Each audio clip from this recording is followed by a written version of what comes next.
ini 40 menit untuk sesi 1.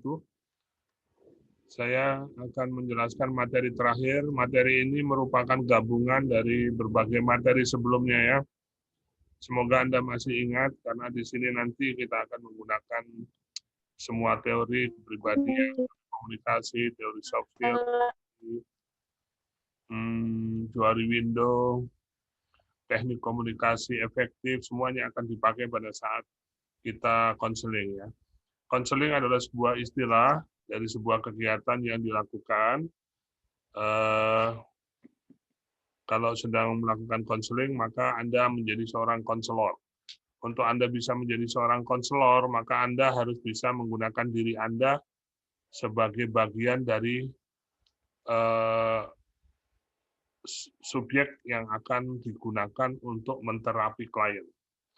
Makanya untuk bisa diri Anda menterapi klien, Anda harus sudah bisa membedah diri Anda, mana hal negatif yang ada dan ingin Anda perbaiki. Ya. Karena itu kemarin ada beberapa tugas yang harus Anda lakukan, termasuk analisa diri, kemudian latihan juari window, ya, kemudian komunikasi efektif, dan mengenal atribut soft skill. Soft skill sebagai bagian dari kemampuan untuk menganalisa diri juga. Baiklah, kita langsung mulai materi. Ini sudah ada 19 partisipan. Sambil kita tunggu, sambil kita langsung mulai. Karena waktu saya tidak banyak, saya ada keperluan untuk hari ini. Baik. Jadi komunikasi kemarin Anda ingat, ada komunikasi intrapersonal, yaitu komunikasi dalam diri sendiri, yang kemarin kemudian kita berbicara tentang soft skill, ya. Yang di sana ada teori untuk melihat diri sendiri, personal aware dan social aware di sana, ya. Nah, kemudian yang kedua ini adalah komunikasi interpersonal, berarti komunikasi dengan orang lain, tapi sifatnya individual ya. Jadi Anda dengan klien misalkan ya.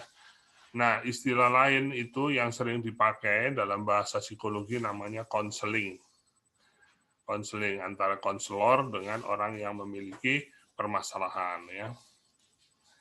Oke, kita lanjutkan. Oke. Jadi kualitas komunikasi bidan yang rendah ya akan membuat pengetahuan yang ingin dipindahkan oleh bidan kepada pasien itu akan menjadi kurang baik ya. Maka kemampuan komunikasi menjadi salah satu komponen penting yang harus seorang bidan perbaiki kemampuan komunikasinya ya. Kurang peka dan kurang mampu menggali kebutuhan dan masalah klien juga itu akan membuat masalah baru.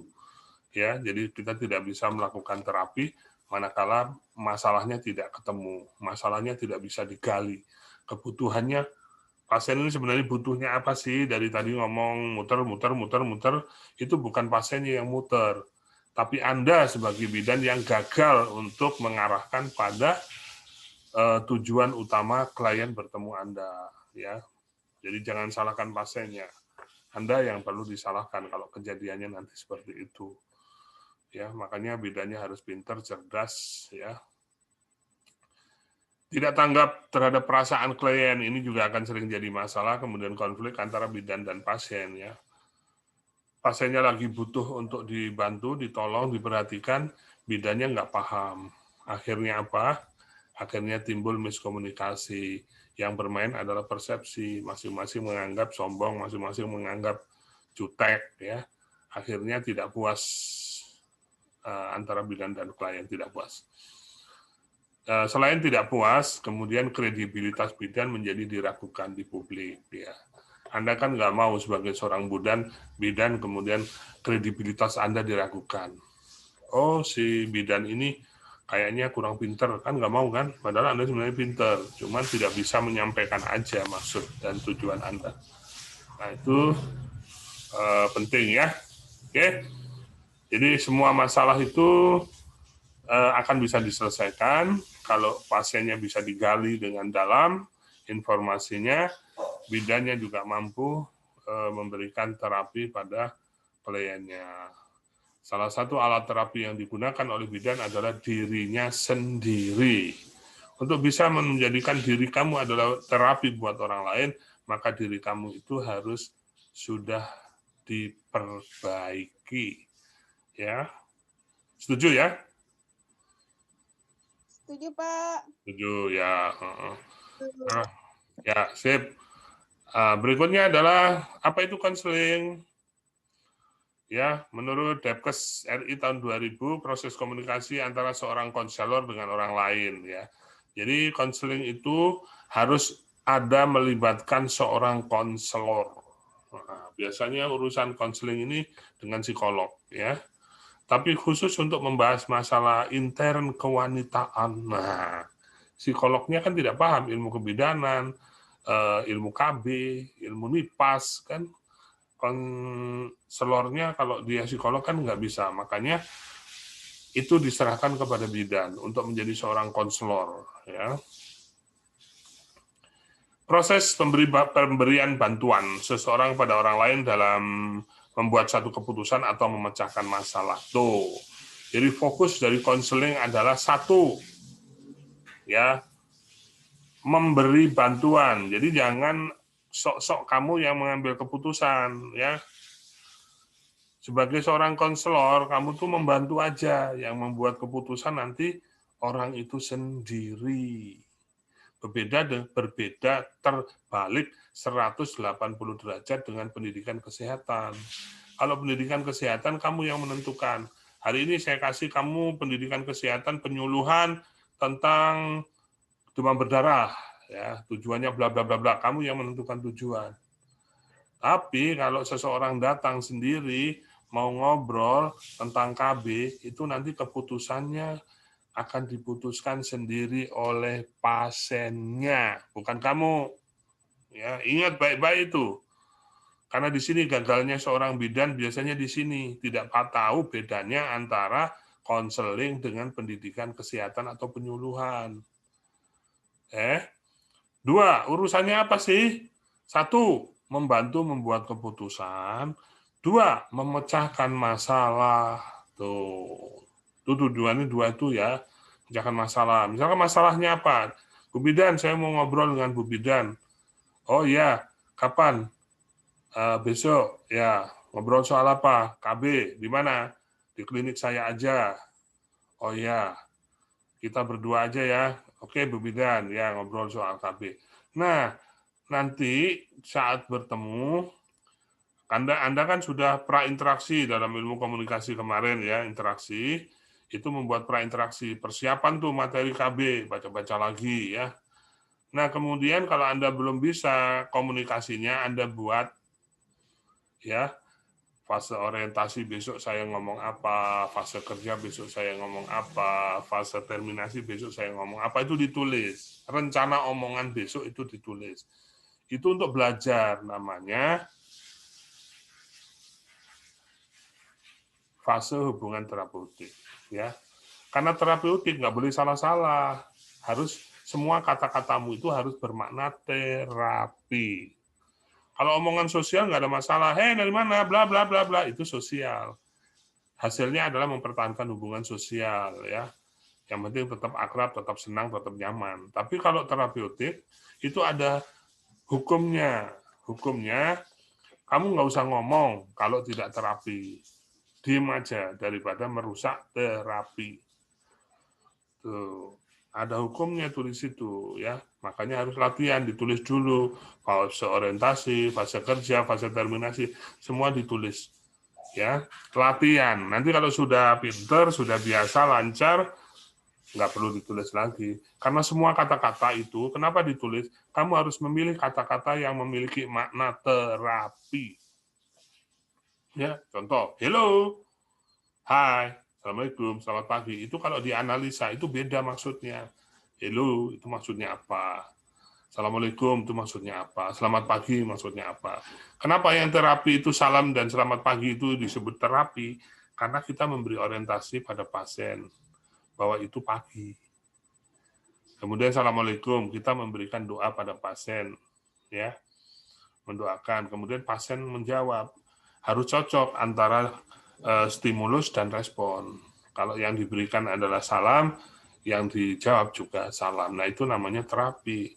Berbeda dengan hai, bla bla bla, hello. Nah, itu kan nggak ada maksud, ya, nggak ada tujuan terapi, nggak ada masalah, itu komunikasi sosial. Nah, selanjutnya adalah pemahaman terhadap fakta, harapan, kebutuhan, dan perasaan klien. Nah, karena ada harapan, kebutuhan, perasaan klien, maka ini menurut Saraswati dan Lukman 2000 itu maka perlu menggali kepada klien. Harus pintar-pintar bertanya saat konseling ini. Menggali dulu, menggali, terus menggali, ya. Lalu datanya dikelompokkan, data subjektif, data objektif, lalu dianalisa, gitu, ya. Itu harus seperti itu. Nah, ini tujuannya, ya, membantu klien melihat permasalahannya tuh. Nah, kembali kepada teori Johari Window. Kalau jendela satu, jendela yang diketahui dirinya dan diketahui orang lain, dia tidak perlu dibantu. Kenapa? Karena dia sudah tahu. Kalau orang perlu dibantu untuk melihat dirinya itu, dia masuk wilayah mana? Masuk wilayah jendela 2 atau jendela 4, yaitu jendela yang orang lain tahu, tapi dirinya tidak tahu. Karena dirinya tidak tahu, perlu bantuan orang lain. Karena ini menyangkut terapi, menyelesaikan masalah, dan membantu membuat keputusan, maka orang yang dipilih adalah orang yang berilmu. Disebut siapa itu? Konselor. Gitu, nggak main-main, ya. Jadi konseling ini nggak bisa ngobrol dengan tetangga itu disebut konseling, bukan. Karena seorang konselor adalah seorang yang ahli. Syaratnya dia punya unknown, punya ilmu, 2 afektif, dia yang ketiga psikomotor, ya, punya 3 kompetensi itu. Siapa yang punya 3 kompetensi itu adalah orang yang berpendidikan. Contoh bidan. Bidan itu ada ilmunya, kuliah seperti ini ilmu namanya, ya, namanya knowledge, ya. Nah, yang kedua afektif. Anda udah dilatih sikapnya, emosionalnya dilatih, percaya dirinya, kemampuan bicaranya dilatih. Kemudian psikomotor, keterampilan dalam konseling sudah dilatih. Nanti kita bicara di belakang bagaimana cara-caranya, ya. Oke, jadi untuk membantu melihat permasalahannya, berarti dia tidak tahu. Kalau tidak tahu, berarti dia ada di jendela 2 atau jendela 4 kalau teori Johari Window. Anda sebagai orang lain, Anda memberi tahu, menggali dulu tapi dari pasiennya, karena itu masalah pasien, bukan masalahmu. Jadi kalau terjadi konseling, kamu jangan banyak cerita. Kalau kamu banyak cerita, maka kamu yang konseling, bukan kamu konselornya, ya. Kamu dikit-dikit aja, membantu menggali perasaan, terus mendorong pasien membuat keputusan berdasarkan fakta-fakta yang sudah tergali itu. Ya. Nah, ingat, yang kedua, dapat memilih sendiri jalan keluarnya. Tuh, bukan kamu yang memaksakan jalan keluarnya. Bu, menurut saya bagusnya begini nih. Jangan. Itu berarti Anda gagal sebagai seorang konselor. Ini banyak ini, bidan ini nggak paham konseling. Dia memaksa, jalannya gini, menurut saya begini, menurut saya begini, menurut saya begini. Ini bukan menurut kamu, ini konseling. Ya, tujuannya adalah membantu pasien melihat permasalahan dan membantu pasien untuk memilih jalannya sendiri. Dan banyak ngomong terus. Kapan pasiennya ngomong? Kalau bidannya ngomong terus, malah curhat lagi. Curhat dagangan, curhat rumah tangga. Gimana jadinya itu? Ya, tuh, meskipun kamu suka ngomong harus dikendalikan. Di saat konseling ini tidak dibutuhkan kemampuan banyak ngomong, tapi kemampuan menggali masalah, kemampuan untuk melihat masalah lebih dalam, lalu memfokuskan masalah, membantu pasien mengidentifikasi masalah, membuat prioritas masalah, lalu membuat analisa, lalu membuat diagnosa, lalu membuat rencana. Nah, begitu ya. Oke. Jadi ini beda banget nih dengan yang kemarin-kemarin. Kemarin-kemarin itu Anda butuh banyak kemampuan untuk berbicara dengan orang lain. Saat konseling ini, Anda lebih banyak menjadi seorang konselor itu banyak mendengar, dan banyak menggali, lalu mengarahkan pasien membuat keputusan. Oke, keterampilan yang harus dimiliki seorang konselor apa aja? Oke, 1, observasi, ya, pengamatan. Wow. Jadi Anda itu seperti seorang spionase, ya, intelijen, mengamati tingkah laku pasien, cara jalan, cara duduk, tatapan mata, warna baju, senyuman, dan lain-lain, ya, tingkah laku nonverbal. Dan tingkah laku verbal, dia ngomong apa, ngomongnya seperti apa, ketajaman bicaraan seperti apa, nadanya seperti apa, itu diamati. Ya, diamati. Oke. Nah, saat observasi verbal non-verbal tadi, pengamatan yang sifatnya objektif, ya, tingkah laku yang bisa dilihat dan didengar, ya, kemudian penafsiran, kesan yang kita bisa tangkap dari tingkah laku tadi, ya, kesannya apa sih, maunya apa sih pasien ini? Oh, pasien ini mau diperhatikan. Oh, pasien ini lagi marah. Oh, pasien ini lagi kesal, ya. Itu interpretasi namanya, penafsiran, ya.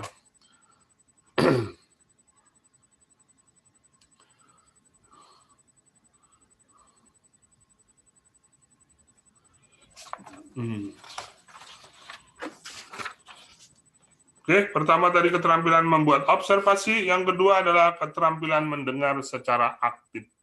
Tuh. Jadi bukan hanya keterampilan ngomong, ya, dalam konseling ini sangat penting adalah keterampilan mendengar, ya. Dengerin aja, ya.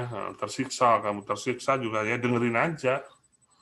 Pokoknya ya harus mendengarkan.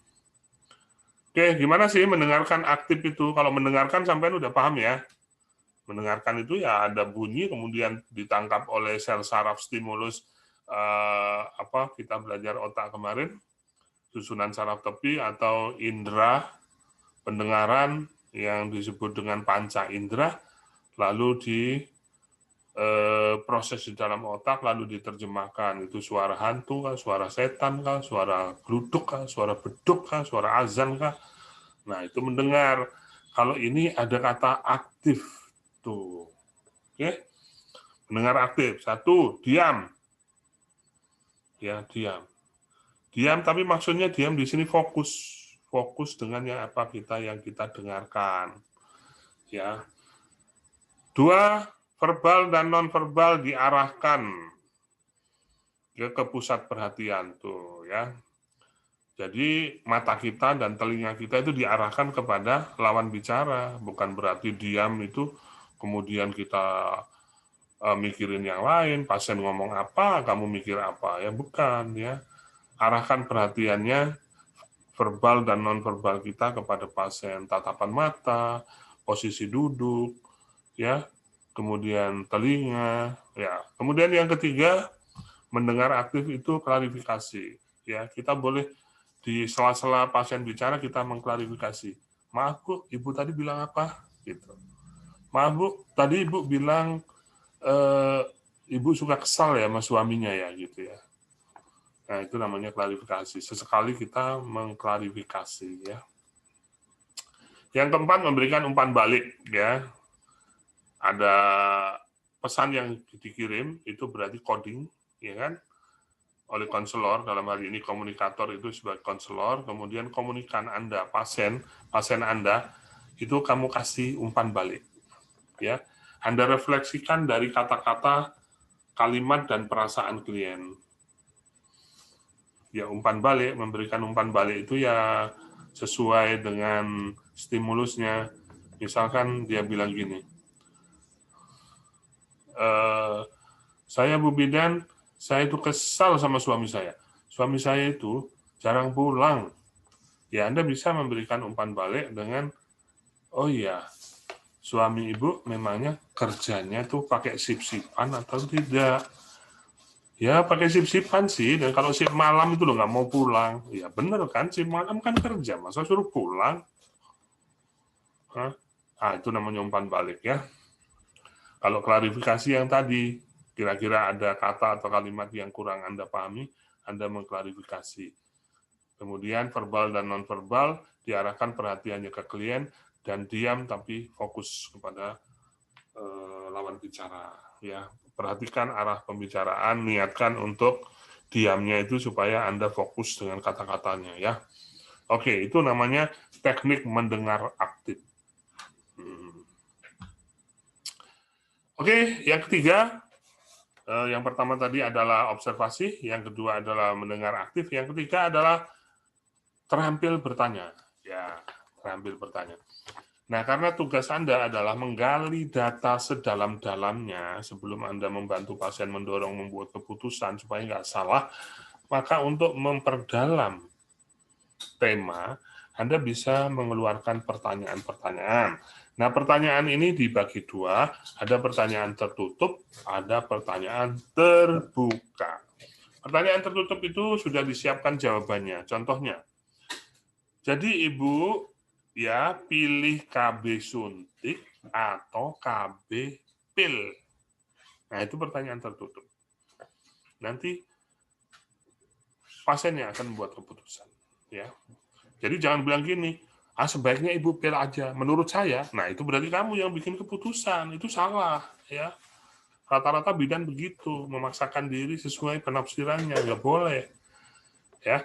Jadi pertanyaan tertutup itu sudah tersiapkan, jawabannya sudah disiapkan, ya. Jadi Ibu pilih pil atau suntik. Nah, pertanyaan terbuka. Nah, pertanyaan ini boleh tidak disiapkan jawabannya. Contohnya begini, pertanyaan terbuka. Menurut Ibu, kalau nanti Ibu mengkonsumsi pil KB, kira-kira seperti apa? Nah, nanti dia akan menguraikan jawabannya ya. Itu pertanyaan terbuka. Baik. Oke. Selanjutnya adalah keterampilan yang harus dimiliki oleh seorang konselor.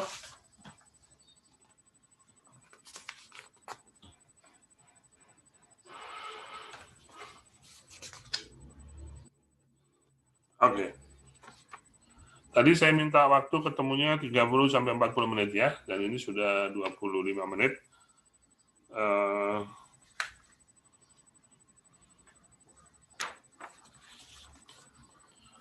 Oke, selanjutnya pengetahuan dan keterampilan yang dimiliki tambahan oleh seorang konselor itu apa? Nah, karena kita mau membantu, karena kita mau menggali masalah, ya, kita mau memotret klien kita, kemudian membantu mengidentifikasi masalah, maka satu pemahaman yang harus Anda kuasai adalah konsep teori jendela. Nah, ya, yang sudah kita pelajari kemarin. Makanya kemarin kita belajar Johari window, jendela Johari.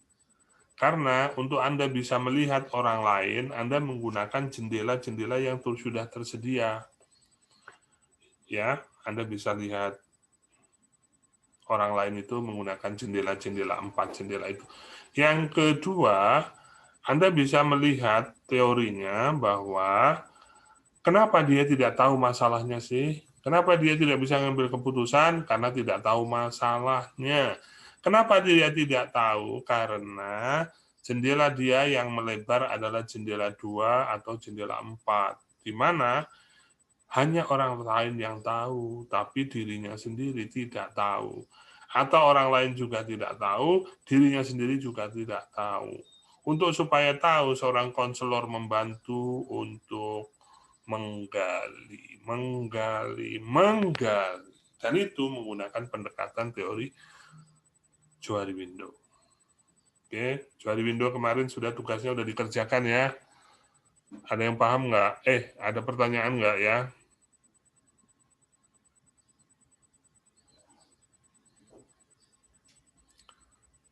Nah, yang harus dimiliki oleh seorang konselor lagi adalah ini kognitif, psikomotor, afektif ya. Jadi karena Anda adalah konselor khusus untuk tema-tema kebidanan dengan klien, maka Anda harus punya pengetahuan kebidanan atau aspek kognitif, Anda harus punya aspek psikomotor atau keterampilan dalam kebidanan. Kebidanan itu termasuk memeriksa kehamilan, menolong persalinan, nifas, menyusui, ASI, dan lain-lain, maka Anda harus terampil di situ. Siapa tahu pasiennya ini mau konseling soal menyusui, soal hamil ya, maka Anda harus bisa keterampilannya. Kognitifnya atau pengetahuannya Anda juga harus kuasai ya. Yang ketiga adalah aspek afektif ya. Oke, aspek kognitif nih.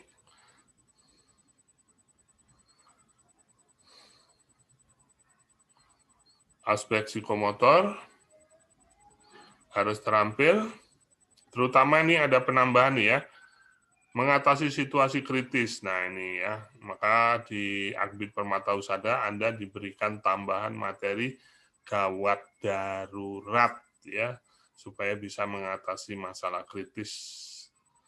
Oke, nah berikutnya adalah yang harus dikuasai atau Anda sebagai konselor harus menguasai aspek afektif kebidanan, yaitu motivasi untuk menolong orang lain.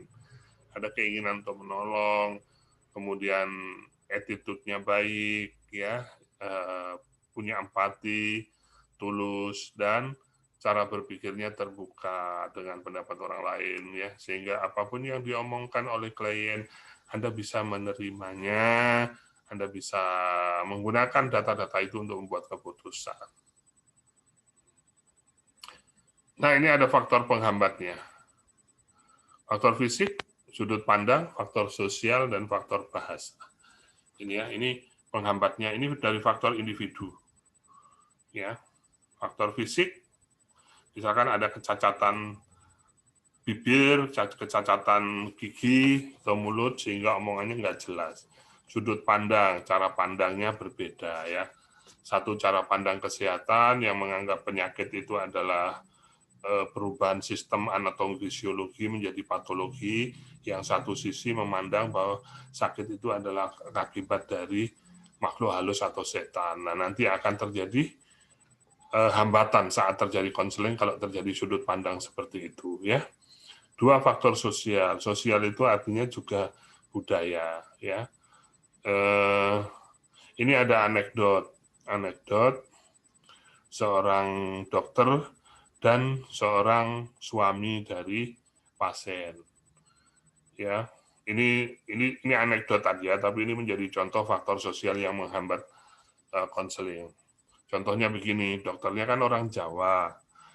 Nah, pasiennya ini bawa suaminya, yang ngomong ke dokternya itu suaminya, gitu. Terus ditanya sama dokter, ada apa Pak? Kenapa istri Bapak? Kata orang Jawa, pakai bahasa Indonesia. Dengan logat Jawanya, ada apa Pak? Nah, ini pasiennya dan suaminya ini orang Bugis, ya, orang Sulawesi. Dia bilang, istri saya dokter, tadi malam sehat, pagi sakit, katanya. Nah, dikira dokternya karena perbedaan faktor sosial, cara berbicara ini, malamnya sehat, pagina sakit, ya dikiranya yang sakit paginanya kan. Nah, padahal maksudnya pagina itu paginya, gitu ya. Itu bisa menghambat komunikasi, terutama konseling, ya, faktor sosial. Apalagi ada perbedaan sosial strata, baik kekayaan, pejabat, dan lain-lain, ini bisa membuat konseling tidak bisa berjalan dengan baik. Ya, oke. Itu maaf, itu tadi saya terbalik. Maksudnya itu tadi faktor individu yang menghambat adalah faktor bahasa, itu tadi yang dokter sama suami pasien tadi itu faktor bahasa. Ya. Jadi ada 4 hal yang mengganggu faktor fisik, cacat misalkan, saat berbicara kurang jelas, sudut pandang dalam melihat sebuah masalah, faktor sosial, ini faktor strata dan lain-lain, kemudian faktor bahasa. Oke, berikutnya adalah faktor-faktor yang berkaitan dengan interaksi, tujuan dan harapan terhadap komunikasi, sikap terhadap interaksi, pembawaan diri terhadap orang lain, dan sejarah hubungan. Oke, jadi konseling bisa saja baik apabila sejarah hubungan melatar belakangi komunikasi mereka itu baik, ya baik. Kalau sejarahnya nggak bagus, ya nggak bagus. Yang ketiga, faktor situasional ya. Orang lagi marah, pasti komunikasinya nggak baik kan. Ya, Anda harus perhatikan saat konseling itu pasiennya lagi emosi misalkan, lagi marah-marah, ya tentunya nanti omongannya, jawabannya akan terpengaruh oleh emosinya. Kemudian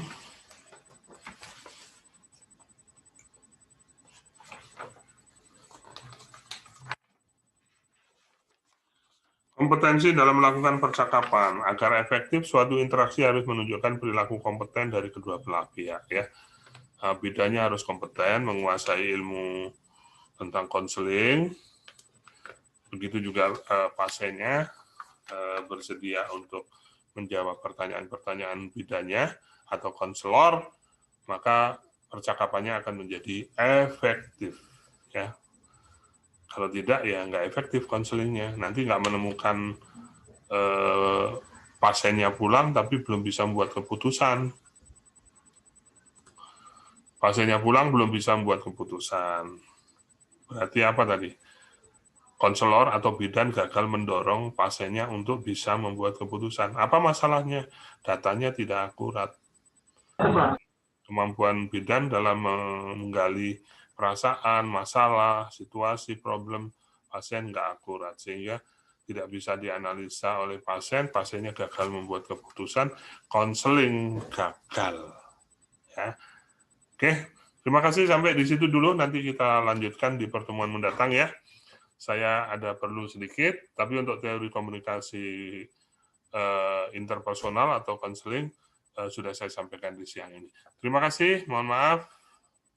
Terima kasih sudah hadir dan berpartisipasi dalam kuliah siang ini. Semoga sehat selalu.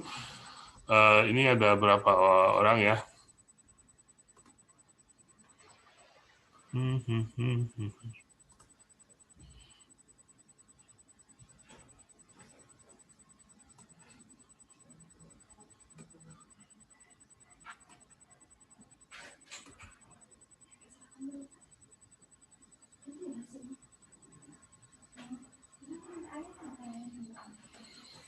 Oke, 1, 2, 3, 4, 5, 6, 7, 8, 9, 10, 11, 12, 13, 14, 15, 16, 17, 18, 19.